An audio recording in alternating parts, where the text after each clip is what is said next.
Lancar poin Greg. 3 Greg. Terpoin Greg. 3 Greg. Lancar poin Greg. 3 Greg.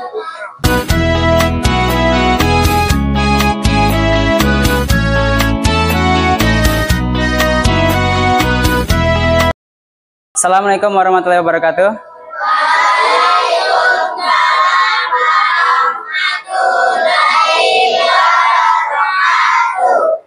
Selamat pagi semuanya. Apa kabar semuanya? Alhamdulillah, luar biasa, hati ceria. Yes.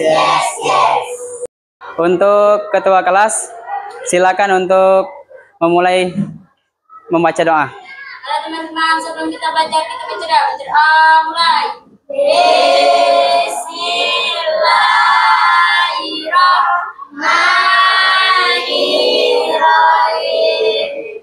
Alhamdulillahirabbil alamin. Siratal mustaqim. Siratal ladzina an'amta 'alaihim ghairil maghdubi 'alaihim waladdallin. Amin. Baiklah, untuk mengingatkan kita sebagai nasionalisme kita terhadap negara, mari kita sama-sama untuk menyanyikan lagu nasional, yaitu Padamu Negeri. Untuk semuanya dipersilakan untuk berdiri.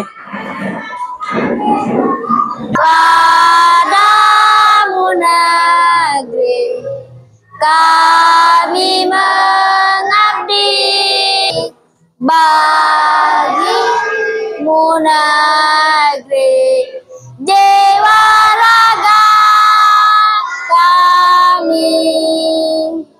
Ya, selanjutnya kita sekarang untuk absensi dulu ya, untuk memeriksa kehadiran kalian. Aziza, Kristal, Dia, Dean, Hairul, Larga, Marwah, Miranda, Muhammad, Hairi. Ya, untuk pelajaran IPA kita belajar yaitu pertama tentang mengenai memahami perubahan yang terjadi di alam dan hubungannya dengan penggunaan sumber daya alam, ya, yaitu mengidentifikasi peristiwa alam yang terjadi di Indonesia dan dampaknya bagi makhluk hidup di lingkungan. Getaran dari permukaan bumi oleh kekuatan yang berasal dari dalam bumi, ya. Jadi alat yang dipakai untuk mengukur getaran bumi yaitu seismograf. Yang pertama yaitu mengenai peristiwa alam, yaitu gempa bumi. Gempa bumi terbagi 3, yaitu gempa bumi tektonik, gempa bumi vulkanik, dan gempa bumi laut. Sering mendengar berita? Pernah. Gempa terjadi di suatu daerah ini. Dengan kekuatan skala liter. Nah, itulah contohnya, 7 skala liter umpama ya. Kalau di daerah pegunungan itu lebih bahaya lagi karena di sana ada yang namanya apa ini? Gunung berapi di sini. Nah, untuk yang biasanya gunung di Indonesia itu banyak ya. Ada gunung yang aktif, ada juga gunung yang tidak aktif. Nah, gunung yang aktif itu yang dinamakan dengan gunung api ya. Nah, itu. Jadi gunung api itu yang paling berbahaya, yang harus kita jauhi. Itu ya. Nah, batas ini paham? Nah, sedangkan untuk yang gunung yang tidak aktif itu aman untuk di tempat tinggali. Jadi kebanyakan kita seperti yang di daerah pagar alam ya, itu pacak dikunjungi para. Kalau yang berbahaya itu seperti gunung berapi yang ada di Pulau Jawa itu sangat bahaya. Jadi kalau seandainya kita mendaki itu, kalau seandainya dia lagi posisinya erupsi atau seperti ini, kemungkinan kita yang jadi binasa karena lahar ini yang merah-merah ini apa namanya lahar lapanya itu kalau seandainya dia mau naik ke atas bakalan di tempat yang ada itu habis rata dihantam dengan lahar ini panas. Gelombang tsunami yang pernah terjadi adalah di Aceh. Nah, mungkin kalian belum lahir ya, kejadian di Aceh dan Nias pada tahun 2004 yang menelan korban lebih dari 200.000 orang. Lalu pada tahun 2006 yang terjadi di Pangandaran dengan korban lebih dari 700 orang di Bojonegoro, Gresik, ya. Jadi di 2004 itu yang pertama sekali dunia dihebohkan dengan tsunami, yaitu akibat dari gesekannya itu dengan gempa. Nah, di sini untuk apa kalian tahu tentang banjir? Banjir, tahu kan? Pernah lihat? Banjir ini penyebabnya ya. Nah, dan itu juga untuk kalian. Nah, tadi. Jadi penyebab banjir itu yang pertama adalah penebangan pohon, ya. Pohon kita, coba lihat di tambak, banyak ada pohon? Banyak, tapi lebih banyak tambak, ya. Pohonnya kurang. Ada yang tahu Kalimantan itu merupakan tempatnya, kalau di dunia itu dinamakan paru-parunya dunia, ya. Itu Kalimantan. Karena kenapa? Karena di sana banyak masih hutannya masih utuh, masih alami. Tapi kalau di daerah kita Sumatera kurang hutannya, ya. Karena hutannya itu luar biasa, sudah banyak ditebang, ya. Apalagi yang tebang-tebang liar ini, ya. Jadi pohon yang ditebang liar itu sangat merusak alam, ya. Nah, dan itu juga peristiwa alam yang lainnya, yaitu tentang banjir dan sebab-sebabnya. Nah, dari situ apakah kalian ada yang masih ingin bertanya, ada yang lebih kurang jelas? Silakan Pak, beri waktu untuk bertanya. Pak, bagaimana cara mengelola sampah? Ya, oke, baiklah. Sekarang kita akan menjawab dari pertanyaan temannya. Tadi dia bertanya bagaimana cara mengelola sampah. Oke. Cara mengelola sampah itu kita harus mengetahui dulu tentang sampah tersebut. Sampah itu ada 3 macam. Yang pertama yaitu sampah organik, yang kedua anorganik, yang ketiga B3. Nah, B3 itu bahan berbahaya dan beracun, ya, itu ya. Jadi sampah organik itu sampah yang mudah yang terurai secara alami seperti sisa-sisa makanan, sayur-sayuran, buah-buahan dan dedaunan, ya. Jadi yang itu mudah diproses ulang, ya, atau untuk diproses. Nah, sedangkan untuk sampah anorganik yang plastik, kaca harus kita pisah-pisahkan dia. Tidak bisa dia secara alami langsung hilang, ya. Nah, pernah kalian lihat tumpukan sampah di kota-kota atau di pinggir-pinggir jalan? Nah, itu yang paling sulit itu adalah plastik. Karena plastik itu biar berpuluh-puluh tahun masih utuh. Itu plastik.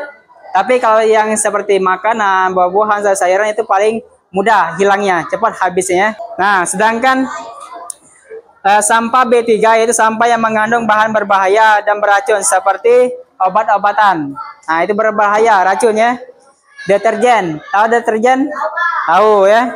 Bahan-bahan kimia lainnya itu yang sangat berbahaya. Jadi tidak boleh kita sembarangan. Pak, saya mau bertanya, bagaimana cara untuk mencegah banjir? Ya, untuk menanggapi kelompok 2 yang bertanya tentang bagaimana cara mencegah banjir. Oke. Yang pertama itu kita harus menjaga lingkungan dengan cara membersihkan sampah, membuang sampah pada tempatnya, ya. Atau sampah bisa dibuang di tempatnya atau dibakar, ya. Itu. Jadi bisa untuk mencegah banjir salah satunya. Yang kedua itu dengan cara reboisasi, yaitu dengan penghijauan. Jangan sampai ada lagi namanya penebangan liar, ya. Penebangan liar ini sangat merusak untuk kehidupan kita. Jadi kita penghijauan itu namanya dengan menanam pohon-pohon yang ada sesuai dengan daerah kita, ya. Biar dia bisa dimanfaatkan untuk kebutuhan daerah masing-masing. Tata ruang dan pembangunan. Jadi tata ruang dan pembangunan itu suatu daerah harus sesuai. Jangan sampai sungai itu tidak berfungsi semestinya. Misalnya sungai itu dibikin bendungan yang terutama bisa dibikin untuk tenaga listrik yang terbuat dari air ya. Jadi itu bisa dimanfaatkan listriknya untuk daerah atau desa tersebut ya. Itu manfaatnya. Nah, selanjutnya bisa dilakukan penataan ruang, yaitu tempat-tempat bangunan yang sesuai di tempatnya. Jadi tidak mengganggu jalurnya air yang mengalir ya. Jadi setiap rumah, setiap daerah itu harus dibikin saluran air. Jadi di waktu hari hujan sampai berturut-turut itu tidak mengakibatkan banjir. Setelah dari yang Pak jelaskan, sekarang kita tes dengan soal. Soal ini yang Pak kasihkan untuk kalian ya. Jadi kita bikin kelompok ini sesuai. Ada berapa kelompok? Ada 4. Nah, itu yang seperti kelompok yang kemarin 4 kelompok. Berarti langsung Pak kasihkan soalnya. Kita lanjut untuk lembar kerja peserta didik ya, LKPD-nya.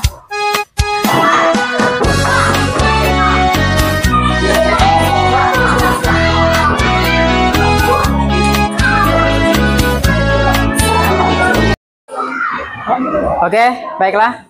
Apakah kalian sudah mendapatkan semua lembaran LKPD-nya? Oke. Nah, sekarang lanjut, silakan Pak kasih waktu untuk kalian mengisinya. Pak kasih waktu 15 menit. Oke. Diisi, silakan diisi.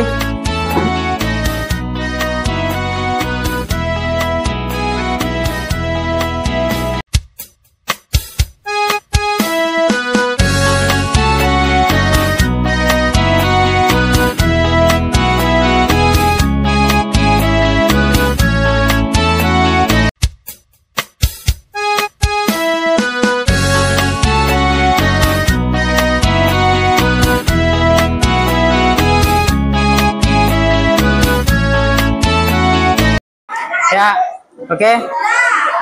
Apakah sudah selesai?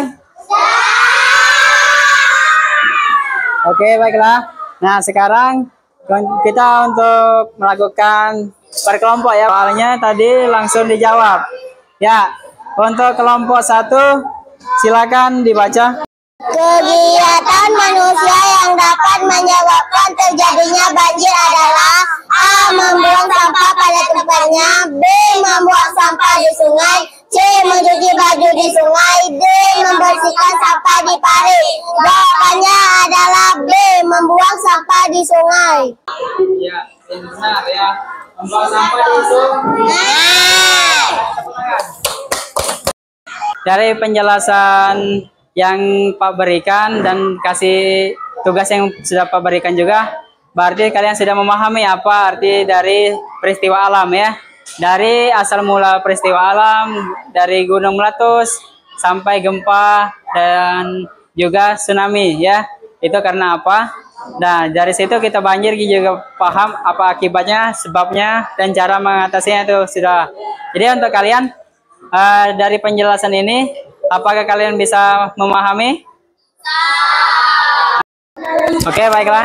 Jadi kesimpulan kita pelajaran hari ini, pertama gempa bumi. Gempa bumi itu ada 3 macam. Ya, gempa bumi vulkanik, gempa bumi tektonik, dan gempa bumi laut. Ya. Nah, jadi yang untuk mengukur gempa yaitu dinamakan dengan seismograf. Ya. Seismograf. Nah, sudah itu untuk satunya itu dinamakan dengan Richter. Ya, itu ya. Jadi untuk selanjutnya itu banjir. Banjir itu yaitu akibatnya karena penebangan liar, reboisasi. Ya, reboisasi itu yaitu penghijauan. Jadi kita harus menanam pohon di pembangunan tempat atau lahan yang harus kita lakukan yaitu harus di tempat yang pas, yang sesuai dengan tempatnya. Jangan sampai menghambat aliran sungai karena itu bisa mengakibatkan banjir ya. Nah, dari situ. Nah, demikian pelajaran kita hari ini. Semoga ilmu yang bermanfaat dari penjelasan Pak yang singkat dan juga kesimpulan kita pelajaran kita hari ini sampai di sini. Untuk yang lain masih ada yang mau dipertanyakan? Ya, paham ya. Nah, sekarang kita silakan pulang. Mari teman-teman, sebelum kita pulang kita baca doa mulai. Bismillahirrahmanirrahim.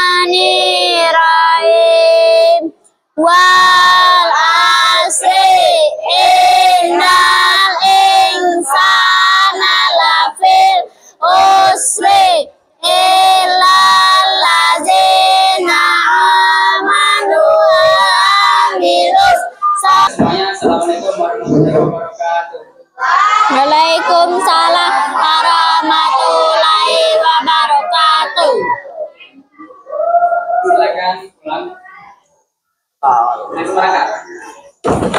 Balik.